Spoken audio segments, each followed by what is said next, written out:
Hi, this is Mr. Sales. Wanted to celebrate Happy National Apple Watch Try-On Day with you guys. I wanted to go over a few things, my experience with actually going to the store and taking a look at the watch and trying it on. So pretty much is what I wanted to get from April 10th National Apple Watch Day Try-On. Alright, this is what I got. So I wanted to try on the Apple Watch with the Milanese Loop and the Apple Watch Sport Space Gray, a 42 millimeter. As you can see the video here of me actually going to the store. A pretty good customer service. I'll get more detail with that.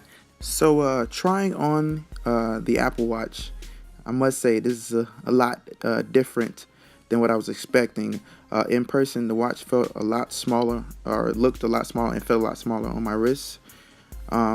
Seen pretty much, I had an app that I had, it was a virtual reality app. I'll actually put that in the link, and it gave me an idea of what it would look like on my wrist using the iPhone's camera. But it was a lot different than what I expected. The Apple Watch felt slightly bulky for an Apple product, I must say. I mean, not extremely bulky, but it felt a little bulky than what I was expecting from Apple. Another cool thing was the Taptic engine. Amazing, I must say. The reason I say that because, I mean, you can hear reviews and see reviews all day, but till you actually feel it, which is the Taptic engine, something you have to feel, was actually, it felt like someone was knocking on my wrist. Like I said, it was really cool. Definitely something you should definitely go to the store and at least try out once. And it did have sound to it, sound crisp. I didn't hear any tinging. I've heard other reviews where it said it was tinging noise. It sounded pretty clear, crisp and clear. So I didn't get check out the actual bass or anything like that to see what it sounded like if you played music, but it was pretty cool. Experience. The Apple Watch employees that I interacted with, if you can see in this video right now, you can't see a video actually of him, but you see me working with the watch. With the other videos I've seen, they actually worked with them. They showed them how the watch operated. This person didn't, but I mean, also this is also running on a loop, so he couldn't probably show me anything anyways. But it was a really cool evolution. But being in sales for the amount of time that I have was not needed to notice that none of these Apple employees received detailed hands-on training with the Apple Watch. My try-on employee for the Milanese Loop Apple Watch told me that the particular band by itself cost $450, which at that point I was appalled because I had already done research and knew that it cost $150.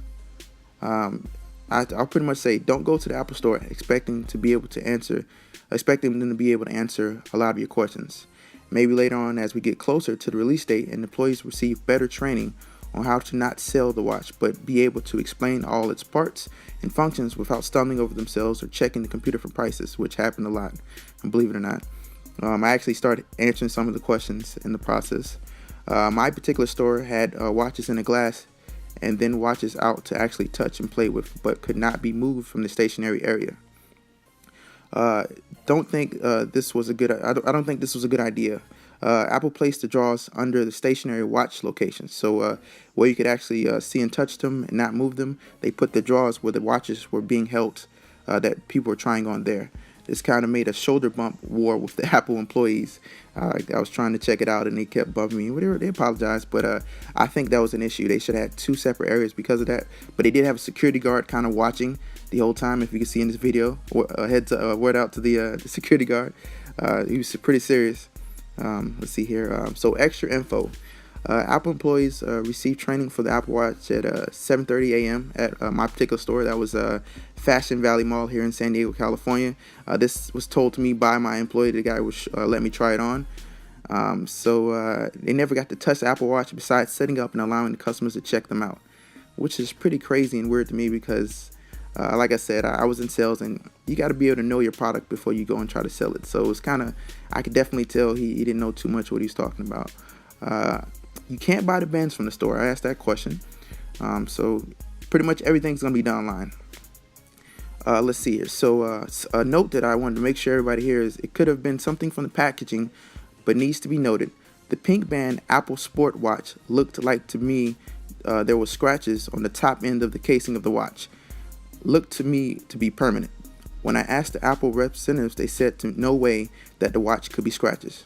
No way the watch could have scratches. Must have been glued from the packaging. I think otherwise. So be careful with your watch. The casing may be scratch resistant. so I would be very careful with that.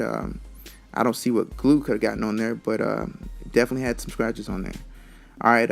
Also want to cover a little extra stuff here. As far as the warranty, Apple's extended protection for the $399.99 watch, which is the Sport 42 millimeter, was $49.99.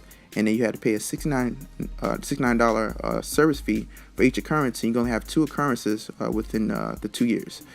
But I checked out SquareTrade. I gave them a call because it was a little misleading on the actual website for me. And they told me for $79.99 for that sports edition, 42 millimeter, $79.99 is full coverage for 3 years, no deductibles. But there's an important note here. They cover the full price of the Apple Watch. So if you're getting the Apple Watch Sport and it's only $399.99, then once your repairs have reached that amount, they no longer cover your watch. Example, if your next repair costs $200, you've already had spent for you $350 in repairs, your watch would not be covered, and SquareTrade will reimburse you $49.99. So beware of that. But I'm looking at things.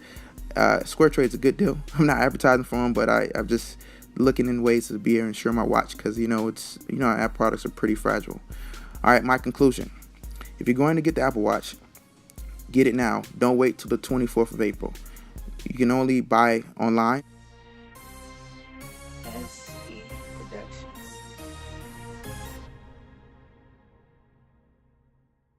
SE Productions. SE Productions. SE Productions. Well, did I order Apple Watch? Yes. I ordered the 42 millimeter Sports in Space Gray. April 24th, I'll be getting it.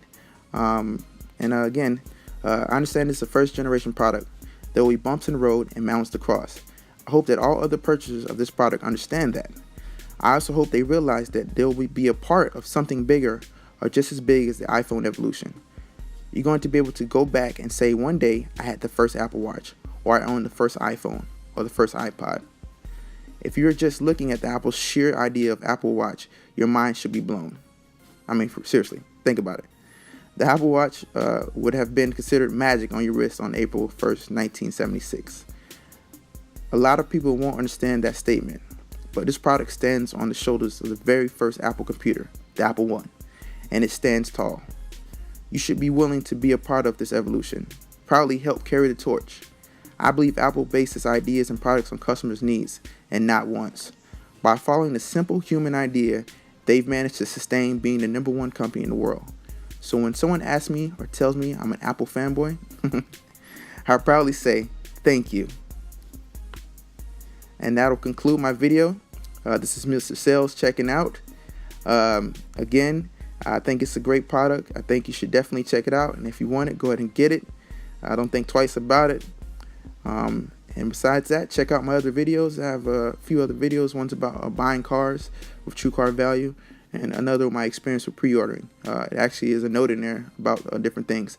Again, there will be in the conclusion here, actually in the notes, will be something about the virtual reality Apple Watch, where you can see it on your wrist, not necessarily touch it, but see it using your iPhone.